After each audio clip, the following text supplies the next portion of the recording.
Yuma Daf Yuda Mudalef. Chers amis, nous allons reprendre 2 lignes avant la fin du Yamoud précédent. On parlait, donc le sujet c'était pourquoi est-ce que dans le deuxième Beth Amikdash, il n'y avait pas la Shrina comme dans le premier. Donc Resh Lakish lui l'a dit, c'est parce qu'on n'est pas montés tous ensemble. Au temps de Ezra, il fallait tous monter, et à ce moment-là, il y aurait eu la Shrina. Et quand il a dit ça à Rabbi Yochanan, qui a talé kamé de Rabbi Yochanan, quand il est allé, donc 2 lignes avant la fin, devant Rabbi Yochanan, Amarlé, Rabbi Yochanan lui a dit non, la vaïnoutama, c'est pas à cause de ça. Inami salikou koulou beimezra, même si tout le monde était monté, ça n'aurait pas servi. L'aveshari ashkina beimezra, il n'y aurait pas eu. Pourquoi dire-t-il, comme il est écrit, Yefta Elokim le Yafet. Hachem va embellir Yafet, Vishkon be'ol Shem, et il va résider dans les tentes de Shem. Alors, le Pshat Pachout, on ne va pas le faire, on va faire le Drash. Entre Napash, Afalgav de Yeft Hashem Yafet, bien que Jborou va embellir Yafet. C'est quoi? C'est avec le Beth Amikdash, puisque c'est Koresh qui venait des descendants de Yafet. Donc, c'est lui qui va construire, ou qui va permettre de construire le deuxième Beth Amikdash, il va d'ailleurs payer pour. En la Shrina Shora et la Be'ol Shem. Mais la Shrina, elle est seulement dans le premier Beth Amikdash qui a été construit par Shlomo Ameler, par les enfants de Shem. Bien sûr que c'est aussi les enfants de Shem qui ont construit le deuxième, mais c'était encore une fois avec l'argent, avec l'autorisation et même l'encouragement de Paras. Ou par ça, et Minalan de Miyafet Kato, mais qui t'a dit que les Perses viennent de Yafet? Dirtiv, parce qu'il est écrit Ben Yafet. Alors quels sont les enfants de Yafet? Gomer, Magog, Madai, Yavan, Tuval, Mesher et Tiras. On va voir que Tiras, ça sera les Perses. Gomer, c'est Germania. En réalité, la majorité des Farshim disent Germania, donc Germanie, donc l'Allemagne actuelle. Magog, Zukandia. Kandaya. Qu'est-ce que c'est Kandaya? C'est la Crète actuelle.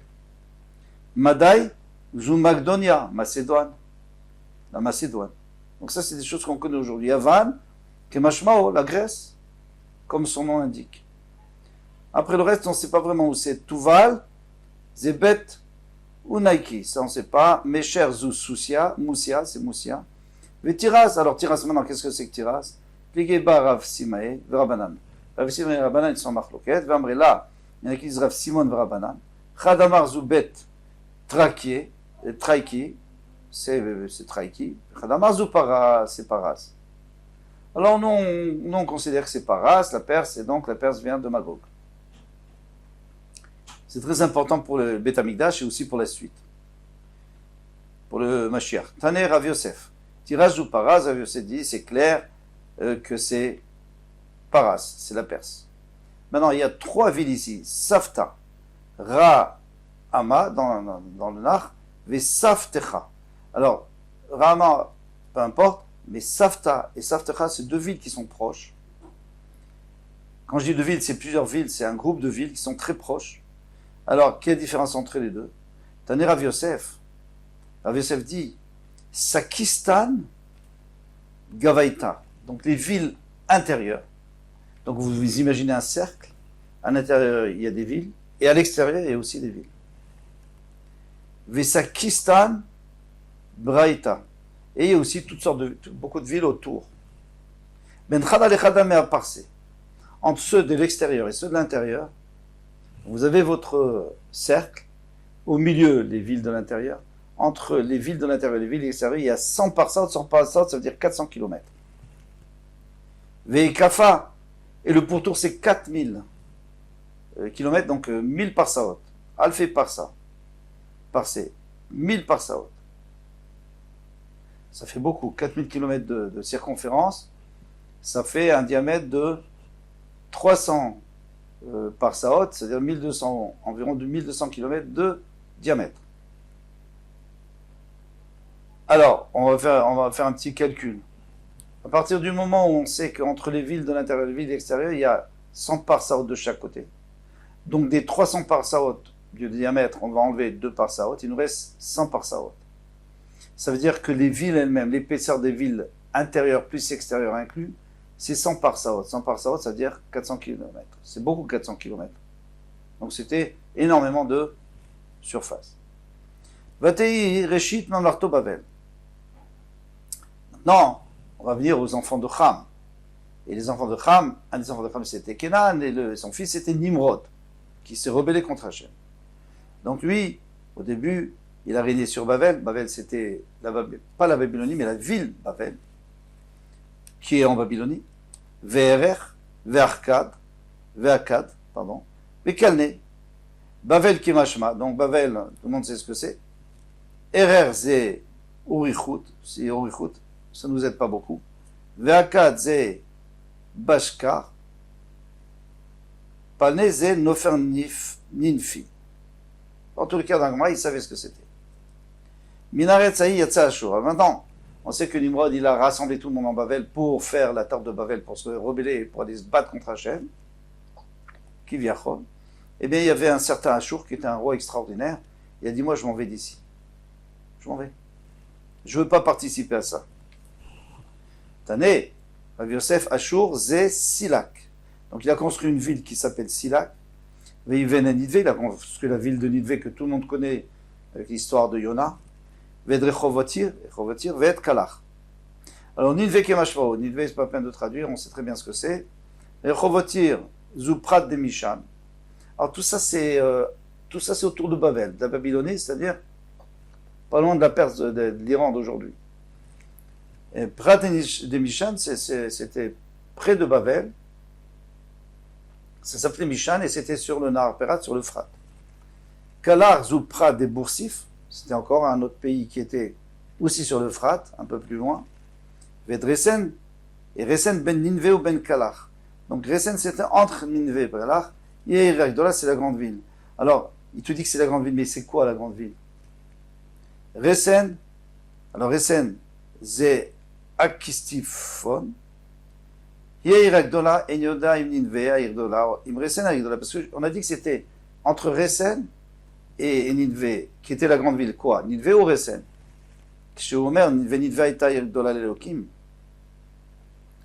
Alors, quand on voit dans Yona que Hachem l'a envoyé à Nidvé pour leur faire Teshuvah, et que c'était la grande ville, la Elohim pour Hachem, alors ça veut dire qu'ils étaient croyants, mais ça veut aussi dire que dans le monde d'Hachem, c'est-à-dire sur le monde, c'était la plus grande ville. Malar Shloshet Yamim. Il fallait 3 jours pour faire le tour, pour le traverser, Marloquet. Dans tous les cas, 3 jours, ça fait 40 km par jour, ça fait 120 km. C'est quand même pas mal. Et Veomer, Ninvei, donc c'est Ninvé, la grande ville. Et puis maintenant, on passe à un autre endroit, aux Meraglim, qui vont rencontrer Vesham. Là-bas, ils ont rencontré Achiman, Sheshai et Talmai. Ils ont rencontré les 3 géants, ils ont eu très peur. Yélidé et Anak, ils ont dit on ne pourra jamais les conquérir. C'était les enfants du Anak. C'est quoi Anak? C'était le géant. Tana. À un moment, pourquoi il s'appelait comme ça? Achiman, Miuman Shebe Achim, parce qu'il était le plus fort de tous les frères. Ça veut beaucoup dire, parce que c'était tous des géants. Sheshai, qu'est-ce qu'il a? Il était tellement grand et lourd. Chez Messim et Taretz, Keshritot. Là où il passait, il y avait des creux. Talmai, chez Messim et Taretz, Telamim. Il faisait des tas. Chaque fois qu'il passait, c'est exactement la même chose, parce qu'il faisait un trou, mais sur le côté des trous, il y avait des tas. C'est juste pour expliquer son nom. Maintenant, on saute d'avoir Acher. Achiman bana Anat. Achiman a construit Anat. Shishai bana Alouch, il a construit Alouch. Et Talmai bana Talbouch, il a construit Talbouch. Et l'idée Anak. Pourquoi on les appelait Anak? Pourquoi tu appelles Anak? Tu dis un géant. Pourquoi un géant ça s'appelle Anak? Shemanikim Chama Bekomatan. Parce que lorsqu'on voit la tête du géant au soleil, on a l'impression qu'il a un collier, un halo. Tellement qu'il est loin de nous, on a l'impression que le soleil, il y a une partie du soleil qui est cachée par sa tête, et le reste, c'est comme un genre de halo, un genre de collier. Rabbi Yoshav Nevi Amaravi. Rabbi Yoshav Nevi a dit au nom de Rabbi Atida Romili Shitipol Biat Paras. La Rome, c'est-à-dire la Rome antique, c'est-à-dire les Esav, les enfants de Esav, les Romains, vont tomber entre les mains de Paras, des Perses. au temps du Mashiach, chez Neymar, comme il était dit, Lechem Shimu Atzat Hashem, écoutez, c'est pas le conseil, c'est la décision d'Hachem. Asher Ya'atzal les Dom, qu'il allait dire sur les Dom, Marchevotav, et c'est les pensées d'Hachem, Chachav al Yoshvet Teman, qu'il a pensé sur ceux qui habitaient au sud d'Eretz Israël, donc c'était Dom. Imlo, Yisravum, Tsereatzon, vous croyez qu'ils ne vont pas les traîner, les Tsereatzon, c'est-à-dire les jeunes petits bétails, on va voir que c'est les Perses, ils vont les traîner en captivité. Imlo Yashim Alem Navam, et ils vont désertifier leur ville. Et puis finalement, ils vont s'installer là-bas. Donc on en a, d'après ça, eh bien, le Mashiach est proche, Bezrat Hashem. Donc les Édom devraient, donc les Sav devraient tomber entre les mains des Perses. Alors si les Sav, c'est ce qu'on connaît, donc le monde occidental, et les Perses, c'est les Iraniens, alors on a des problèmes. Mais on va voir le contraire. Matkifla Rava Baraoula, Maïmashma et Daïtsere Hatsan Parasou, qui te dit que les jeunes petits bétails, c'est Paras. Il dit, c'est simple, parce qu'ils décrivent dans Daniel, c'est écrit, Aïl Asheraïta, le bélier que tu as vu, Bal Karnaïm, qui a des cornes, Malché Madaï ou Paras. C'est les rois de Madaï et de Paras. Et Madaï et Paras, ils s'étaient associés, ils ont fait presque un peuple entre eux. Donc Madaï et Paras, c'est la même chose. Mais Mayavan, mais il dit, dans ce cas, moi je peux dire que c'est Yavan, pourquoi dire Tivat Sfir et Asir. Et le bouc aussi, c'est du petit bétail. Mais Yavan, le roi de Yavan, qui salik Rav Chaviva. Donc c'est une question qui t'a demandé contre Rabbi, qui salik Rav Chaviva bar Sour Maki, Rav Chaviva bar Sour Maki, qui était en Babel. Et il est monté en Eretz Israël. Amra Kame Demo Rabbanan, il a dit un Talmitra, mais tu sais, il a posé une question sur Rabbi. Hein. Qu'est-ce qui avait posé la question? Rabba Baroula. Amarlé, alors il a répondu l'Israélien, d'Eretz Israël, qui habitait en Israël. Il a répondu, et ils avaient un langage un peu dur. Mandelo Yadapé Shekra, ceux qui ne savent pas expliquer les psukim. Motif Tuftar les rabbis, il pose une question sur notre maître. Tu n'as même pas compris. Maïtse Ratson. Rabbeinu Akadosh, il n'a jamais dit que c'est le tson, que c'est le petit bétail, et que le bélier, non, il a dit, c'est Maïtse Ratson. Zoutra de Achoui, c'est le petit frère. Et vous vous souvenez qu'au début du Hamoud, on a vu qu'il y avait tous les frères, les enfants de Yafet, et le dernier c'était Tiras. Et Tiras c'est qui? C'est Paras. Détané Rav Yosef, et Rav Yosef a enseigné dans une braïta, et donc Tiras c'est Paras. C'est la Perse. Amar Rabbi dit, Amar Rabbi Yochanan, au nom de Rabbi Yochanan, Mishum Rabbi Yehuda Bar Ilai, au nom de Rabbi Yehuda Bar Ilai, qui était un Tana. Rabbi Yehuda qu'on connaît. Atida Romi Shetipol Biad Paras. Romi va tomber entre les mains de Paras comme Rabbeinu Akadosh. Kalvachomer. Et c'est évident. On peut faire un Kalvachomer. Ou Mamikdash Rishon, si déjà le premier Mikdash Shebanu Neshem, qui a été construit par les enfants de Shem par Shlomo Ameler. Vechivu Kazdim, et les Kazdim, c'est-à-dire les Perses, c'est la même chose. Les Perses, ils l'ont détruit. Naflu Kazdim Biad Parsi, pardon, pas les Perses, les Bavlim, les Babyloniens, les Nebuchadnezzar et compagnie, Naflu Biad Kasdim, ils sont tombés entre les mains les Kasdim, je reprends. Si déjà le premier Betamikdash qui a été construit par les enfants de Shem, Vechivu Kasdim, et les Babyloniens l'ont détruit, Naflu Kasdim Biad Parsim, les Babyloniens sont tombés entre les mains des Perses. Mikdash Sheni, le deuxième Betamikdash Banu Parsim, qui a été construit grâce aux Perses, avec l'argent des Perses, avec l'autorisation des Perses et l'encouragement des Perses qui était Koresh, le roi de Perse. Vechivu Romim, et maintenant qu'est-ce qu'il a détruit? C'est les Romains. Et Nodin Sheiplu Romim Biad Parsim, à plus forte raison, c'est sûr, c'est évident que les Romains doivent tomber entre les mains des Perses, puisque les Perses ont fait quelque chose de bien, ils ont fait quelque chose de mal. Amar Rav, il dit le contraire. Atida Paras Shetipol Biad Romi, c'est les Perses qui vont tomber entre les mains des Romains. Les Perses entre les mains des Romains. Alors, encore une fois, si les Perses sont l'Iran et les Romains, c'est l'Occident, alors tant mieux. A priori, hein, parce qu'on ne comprend pas, nous, on ne sait pas On ne sait pas du tout qui est pour nous, qui est contre nous, et puis ils changent tout le temps d'avis, ces gens-là. Tout est entre la main d'Hachem. Amroulé Rav Kana, Ravassi les Rav, Rav Kana et Ravassi on dit Rav. Banouye, Biat Satouré. Ceux qui ont construit le Beth Amikdash, c'est-à-dire les Perses, sont tombés entre les mains de ceux qui ont détruit les Romains. Amadé oui, Xerat Melechi. C'est un décret royal. C'est Hachem qui a décidé. On pourrait dire que, voilà, je ne sais pas pourquoi, c'est comme ça. Non, il y a quelque chose derrière. C'est qu'en réalité, que les Romains ont détruit le Beth Amikdash, c'est Hachem qui a décidé. C'est Hachem qui les a forcés à détruire le Beth Amikdash. Au début, ils ne voulaient pas. Il les a entraînés à détruire le Beth Amikdash. Que les Perses ont construit le Beth Amikdash, ils ne voulaient pas non plus. La preuve, c'est Koresh, il a bien dit, quand vous construisez les murailles, vous mettez 3 rangées de pierres et une rangée de bois. Pourquoi?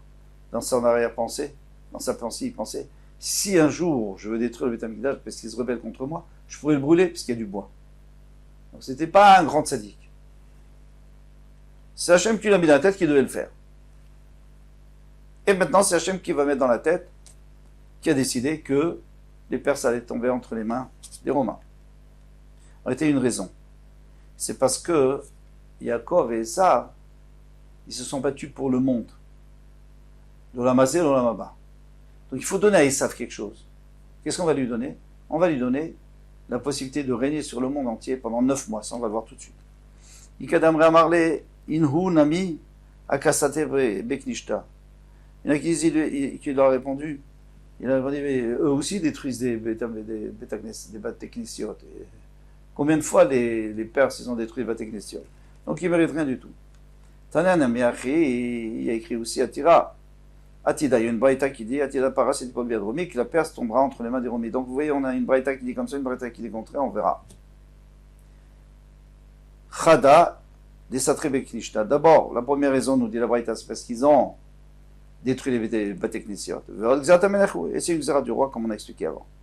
Shiiplu bonim biatsotrim, que ceux qui ont construit doivent tomber entre les mains de ceux qui ont détruit. Damarabu Damarav, Rabbi dit au nom de Rav, En ben David bat shetipshot malchut romi arasha. Arisha, le fils de David ne viendra pas, c'est-à-dire le Mashiach, tant que, eh bien, le règne des Romains mécréants s'étendra bechol haolam kulo, tisha chodashim, pendant 9 mois. Shenema, lachen item ad et yoleda yoleda.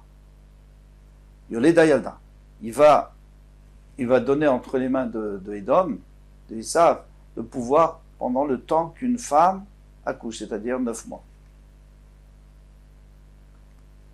Veyeter achiv yeshuvun al bnei Israël.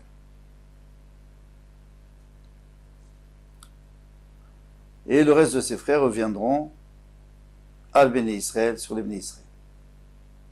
Ça veut dire quoi? Ça veut dire qu'on va être soumis ou à la Perse, ça dépend de la Marloquette, ou à Esav, pendant 9 mois. Et après, le Mashiach va venir et il va nous délivrer. Mais tant mieux si on est soumis à Edom, parce qu'Edom est partout. Edom est partout, c'est tous les pays occidentaux. Donc, ils ne peuvent pas détruire le clan d'Israël, c'est pas possible, il faudrait qu'ils se mettent tous d'accord, c'est impossible. Ils ne se mettront jamais tous d'accord. Je crois qu'on va s'arrêter là, parce que c'était un long daf, et demain on a un daf très très très court. Et on va recommencer à parler de l'ishkat paredrin. Est-ce qu'il faut une mezouza ou pas? Est-ce qu'on doit mettre une mezouza? Ou est-ce qu'on met une mezouza? Ou est-ce qu'on ne met pas de mezouza? On va parler de la souka aussi. Est-ce qu'il faut une mezouza à la souka ou pas? Donc à demain, Bezrat Hashem Kol Tov.